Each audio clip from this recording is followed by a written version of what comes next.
Welcome back, everybody. This is Eric and Chad here with Iraq Veteran 8888. Today we're going to be talking about top 5 guns from Battlefield 1. And that hat. And this pith type helmet that I'm wearing. But anyway, I tried to kind of get in the character a little bit, somewhat. You know, it's a really awesome game. I know a lot of folks watching this channel. Some of you are gamers, some of you aren't. If you're not a gamer, guess what? This is top 5 cool World War I weapons. But if you're into the game, all of the guns we're going to show off on this table are used in the game Battlefield 1. It's been an insanely popular game, and I think it's a really bold move on their part to come up with a game like that, because all these video games that are coming out in the first-person shooter realm, you know, they're getting more and more techie and outer space and all this kind of mess. Oh, futuristic is the biggest thing. I mean, yeah, you know. Yeah, well, you know, a lot of these Call of Duty franchises and all the random video game franchises that are out there, it seems like they're going more in the futuristic and next level technology. So it's really refreshing to see a video game franchise take a step back and make a fun first-person shooter game off of World War I weaponry, which I think is so cool. And watching people play the game and playing the game myself a little bit, it's really neat. When I'm watching the game, I'm like, wait a minute, I've got that gun. I've got that gun, I've got that gun. Like, well, dang, we need to make a video because we got a bunch of these guns laying around. So we're going to go really in no particular order. This is one that I can't wait to show you guys, is the Model 8. So let's take them through that, Chad. All right, so the French, from what I found out, the French used like just a very small handful of these guns during World War I. And this one is actually a pre-Model 8. This one was actually produced in 1907. So technically it's called a Remington auto-loading rifle, but it fires a 35 Remington. It's basically just a internal box magazine, holds 5 shots, and it is a long recoil action. So the barrel actually moves inside of this shroud here, and the recoil spring is located here. Fires a 35 Remington. Now this is modern ammunition. This is modern Hornady Lever Evolution ammo, but a classic 35 load would be like kind of a round nose, soft point, real heavy, like 200 grains. And, you know, getting down at around 2,000 feet per second, which is definitely no slouch. And we were commenting when we made the video on this gun about why they weren't really fielded in World War I, but turns out they were, but in very, very small numbers. And this gun makes an appearance in the game in 2 formats in the 35. One of them has like a little sniper scope on the side of it, and then they have a 25 that has the large, like 15-shot mag. I never played the game, so I don't know what the capacity is, but the police supply magazines, or peace officers, I think it's Peace Officers Equipment Company magazines, were 15 shots. So it's a lot of firepower in your hands, for sure. You know, one of the interesting aspects of the game, obviously, anytime you're talking about a game that revolves around World War I, one of the things that the developers were looking really strongly at was picking guns that were fun to use. I mean, because so many kids that play these games are used to using like submachine guns and belt-fed guns and everything like that. And while there were a lot of them fielded in World War I, not quite as many as you really would think. Many of the guns that make their way into the game are extremely experimental, and they didn't make it onto this list because they're not commonly available, and quite frankly, I just don't own some of them. Like, for instance, the Mauser, which is such a popular gun in the game. You know, they're very, very expensive. They were produced in extremely limited numbers, and there's just not enough of them out there to really, you know, for most people to really be able to get one. A lot of the guns you see on this table are really obtainable in terms of availability. They are, and you know, some of the guns, like some of the shotguns that are in the game, I actually have a Remington Model 11 laying around, but it's actually up at Mauser in pieces right now. It was a pawn shop find, and it's being pulled apart and Parkerized and everything, so we don't have that to show you. We don't have an 1897 trench gun, much to our dismay. So basically the game utilizes a series of different weaponry in terms of each class and how those weaponry are utilized. So like a sniper class uses the Martini Henry, which we're going to talk about, among other guns. I think you have to get like level 10 in order to unlock the Martini Henry in the game. But the Martini Henrys, while we're talking about it, they were used in World War I to a lot of limited capacities. By the time World War I really came around, the Martini was already kind of on the sidelines. It was really a rear echelon gun, not really used as a frontline weapon quite as much in many of the main campaigns. These guns were used to shoot down hot air balloons quite a bit. So a lot of the guys used a special solid for this rifle that they would use to shoot down the hot air balloons and stuff. But in the game, this rifle makes an appearance as a marksman's type rifle, a sniper rifle. Here we have one that's outfitted with the actual period correct Wilkinson's bayonet, which is exactly the bayonet that would have been issued. Don't you mean short sword? Short sword, yeah, more of a short sword. But the Martini Henry is a falling block Peabody style, rifle that fires a extremely powerful cartridge. Even by their standards back then, as a black powder cartridge, this is a very powerful cartridge. Use a 480 grain solid on 85 grains of black powder. This is one of my hand-loaded cartridges. This is not an original, but yielding around 2,000 foot-pounds of energy, around 1,400 feet per second. So definitely not a slouch.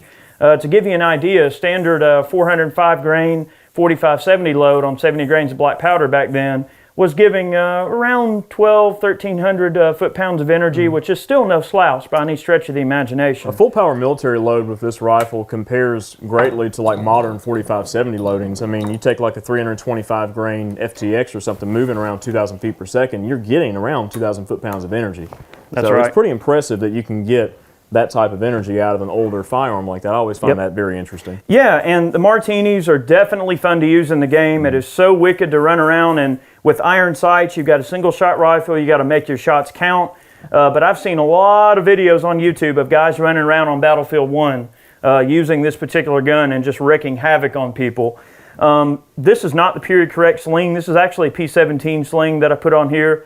Because I'm actually going hunting here in about 3 days. I'm actually going to hunt with my Martini Henry. Speaking of the video game, I haven't even played the thing. I don't have time for video games anymore. Well, I have to admit, I've played it a little bit. It's pretty dang neat, and the mechanics of the game are very intuitive. Battlefield as a franchise is one of those games that you do have to factor in trajectory. It's a little more realistic than some of the other games out there and everything. So. Moving along, we have the Model 8, which is an awesome gun. You've got the Martini. Let's talk about pistols. Probably one of the most common pistols associated with World War I, and not to mention Battlefield 1 as a video game, is the Mauser C96. It's the 1896 Mauser broom handle pistol, outfitted with a shoulder stock here. In terms of this pistol, these were in pretty prevalent use in World War I, and they were also...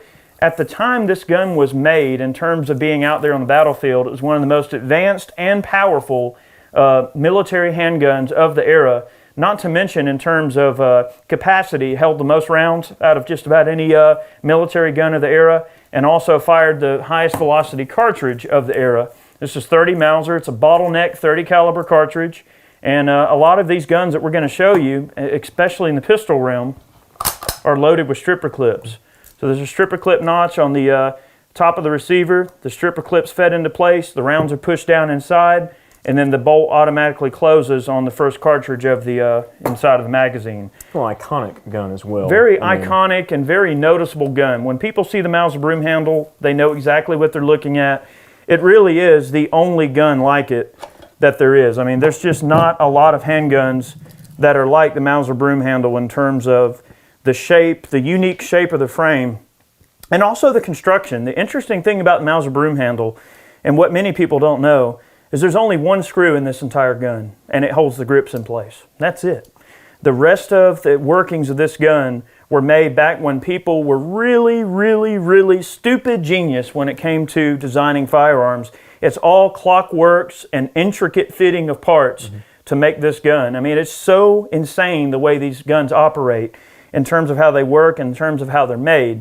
It's a series of pins and leaf springs and clockworks. The only screw in this entire gun holds the grips on, and I think that is just totally awesome. You don't really see that kind of design really anymore today. It's a very classic handgun from a very civilized age, I guess, to kind of quote Star Wars, a more civilized weapon. Well, and also, too, the broom handle is very prevalent in Hollywood as well. I mean, probably the most notable role that the broom handle ever played was Han Solo's blaster in the Star Wars series. Right. And also, you notice the shoulder stock on here. This isn't an SBR, so this gun is old enough to be considered an antique, and antiques aren't regulated under the NFA rules. Right. So you can put a shoulder stock on this if you have like a 1911 that has a matching stock. and it's antique status, then you're good to go. No SBR paperwork. Yep, if it's originally issued in that configuration. Issued, a lot of times it has to be a serial number to the gun and stuff. Like on the high powers, they say that it has to be like a Browning high power that's originally, serial number to that stock. I don't know, that's kind of a gray area. But in terms of guns that are in the game, I have to say my two favorites are definitely the Martini Henry, which I have a very close place in my heart for. I love this gun so much. And seeing that gun in the game really humbled me. I love to see the Martini Henry in the video game. I've always said this would be a cool gun to have in a video game, and I'm so glad it showed up. And the broom handle, those two are really my favorites. One that I found surprising to be in the game was the Steyr Hammer. I think it's in the game as like a 1912. I can't remember what it's called. M1912. Yeah, but M1912 something or other. But I saw that gun, and it's just funny going down the line. Like William was showing us the app or whatever that shows like all of the firearms that are used, and you see like a little silhouette of the guns. Like, ooh, I know what that is. Ooh, I know what that is. Ooh, I know what that is. I was just really taken aback on how many of the guns out of the game I owned, and there's actually guns that didn't even make the cut in this video that are in this room right now that I could have showed you even more guns from the game. The Steyr Hammer, also known as the Hammer, Steyr Hammer, but Hammer. Was really a very interesting pistol for the Austrian military. Everybody thinks Steyr and everybody thinks Austrian military. Well, what other combat handgun came from Austria? The Glock, right? So Austria has always been known for innovating in the firearms world, and the Steyr Hammer is no different. It uses a fixed magazine, so it's not a removable magazine, and it is also, like the broom handle, fed with a stripper clip. Shoots a 9mm Steyr, which is kind of an elongated 9mm, a little bit more power, like 1,100 feet per second, maybe 1,000. Yeah, give or take. It's getting down pretty quick. It's kind of around the same velocity and energy as like 115 grain 9mm. Sure. So it's a longer case, but it's just older. You lose 2 rounds out of the broom handle. The broom handle you get 10 shots. With the Steyr Hammer you get 8 shots. The pointability of this firearm is great. We actually have a full review on this pistol. If you care to check it out, check the description box below. In fact, we have videos on the Martini. We've got a video on the Model 8. We have video on the Gewehr 98, and I believe the 88 as well. So If you care to see more of these in action, check those videos out. But the Steyr Hammer is one of those guns that, in my opinion, I was very surprised to see this show up in the game. And it's just so awesome that it seems like they really did do a decent amount of research in terms of getting these guns together. Now, some of the guns that are in the game are so unobtainium and so rare that it's like, well, we'll put it in the game because it theoretically could have been used, although the likelihood of them actually being used is slim to none. This blade here wasn't necessarily used in the game, but I wanted to show it off. This is a real Nepalese kukri that was used by the Gurkhas, which was a very elite fighting force. And this is a World War I era kukri. Okay, so this is the type of blade that would have accompanied a Gurkha soldier in any theater that he would have been in at the time. And that's a very, very neat piece of cutlery right there. I just wanted to show that off. You know what else is in the game? E-tools. Yeah, there's a variety of different bashing instruments that are used in the game, and that's very real. In the real war, if your trench was being overran and your gun was out of ammo and all the people around you were out of ammo, well then guess what? You're going to fix bayonets, you're going to grab a kukri, you're going to grab a machete, you're going to grab a rock, a stick, an e-tool, and you're going to go to work and you're going to try to protect yourself. This one's not exactly World War I era. This is dated 1959, but I found this in a little antique shop for like $10. I couldn't pass it up. But yeah, something like an e-tool like that would have been very, very prevalent and very used in the war for a wide variety of different uses. You have to think that back then, items like an entrenching tool, bayonet, mess kits, shaving kits, all those things were commonplace. I mean, you had to have, these guys lived in the trenches. They literally lived in these long trenches that were dug, and they had to have everything on them to be able to sustain themselves. We've gone over a couple of handguns. We got something that's in the sniper class. Then we had an auto-loading class. Let's talk about a few long guns. Now, we're getting into the bread and butter here because rifles were really the most commonly used weapons in World War I. Lots of long guns. Lots of long guns. This one here is a 1888 commission rifle. This is actually a Turkish marked gun. And this is basically the Mauser type rifle that replaces 7184s. Yep. And went to a smaller cartridge, so you had a Spitzer style projectile. This is an 8mm gun. Definitely not quite modern specs, no. On the commission guns. No. When we move up to like the Gewehrs, then you're getting into like the modern 8mm that you're familiar with, like the Kar 98, like of World War II. Correct. But these guns are just really wonderful. I mean, they shoot well. This is not the entire barrel. This is just a barrel shroud. It's just a unique look to this particular gun. And it's a pretty clean example, too. This is an excellent example of a 88 commission rifle. I have a lot of arguments with people at gun shows and stuff about this rifle because they're like, oh, yeah, it's a Mauser rifle. Well, not really. It's not technically a Mauser rifle. I mean, yes, it looks like a Mauser. It operates like a Mauser. But the Mausers, you know, they didn't really have a lot of stake in this gun at all. A German commission was put together. That's why they call it the commission rifle. Basically, a team of German engineers said, all right, we need a service rifle. Let's design it. Mm-hmm. And they got together, and this is what they came up with. And it's an excellent rifle in its own regard. It certainly is. But by the time, you know, the Mauser came out with the 98, the rest is history because it's one of the most copied rifles ever. You know, our 03 Springfield is pretty much a copy of the Mauser rifle. Ruger M77. Ruger M77. A lot of modern sporting guns are copies of the Mauser. Kimbers? Yes, many, many. So without, you know, getting too far off track, we do have a Gewehr 98. One of the most interesting features of this rifle is what they call the roller coaster sights. You can see that's a very unique sighting system, and it has almost like a roller coaster type dish on the sights there.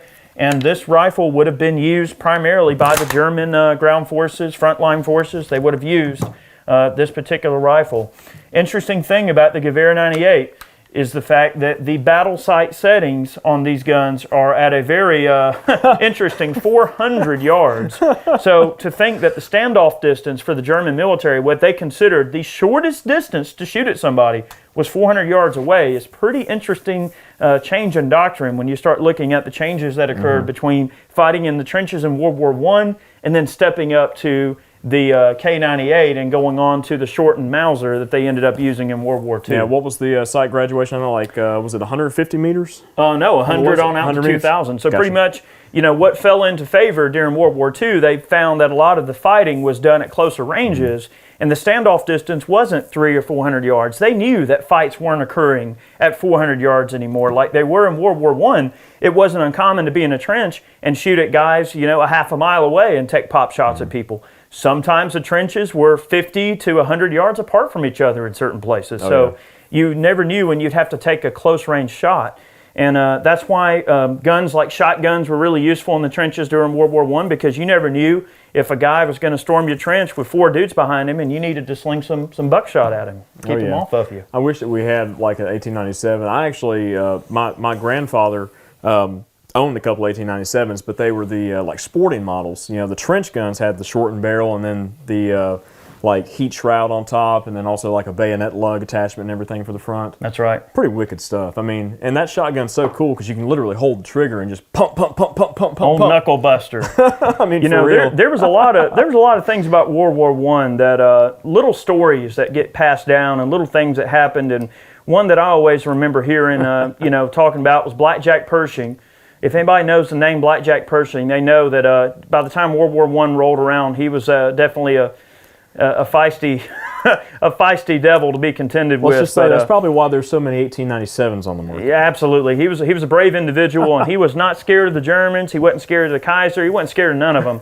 The Kaiser said they're going to kill any doughboy they catch with an 1897 trench gun. What'd he do? He called up and ordered like 10,000 of them. 10 or 20,000. He's like, you ain't going to scare me with that. So, you know, the shotguns were very, very useful in the trenches of World War I. Obviously, trench warfare, having a weapon that's short and handy. That's why the Mauser broom handle was such a popular gun, because it was semi-automatic. It was fast follow-up shots. With the shoulder stock, you had a nice short type of weapon that could be used in the trenches against your foes and could be topped off relatively quickly with a trained soldier and everything. So they were very useful. Weren't there a lot of instances where soldiers actually like cut down their issue firearms because they were just too long and ungangly? That's where you get like the pirate pistols from. That's right. You know, they would literally chop the buttstock down to have a pistol grip on it, and then chop the barrel like, you know, 10 inches or so long, and just have a like trench blaster that would deafen anybody within like a 20-yard radius. It wasn't uncommon back then for them to make a variety of different guns in terms of their usefulness. You know, if you had, I know this is morbid to talk about, but if you had, you know, 5 dead comrades and their rifles laying around, and nothing to really use them for, sure, you could grab a hacksaw and saw a couple of them down and keep them laying around. And they would also stage rifles up in the trenches pretty often. That was pretty common.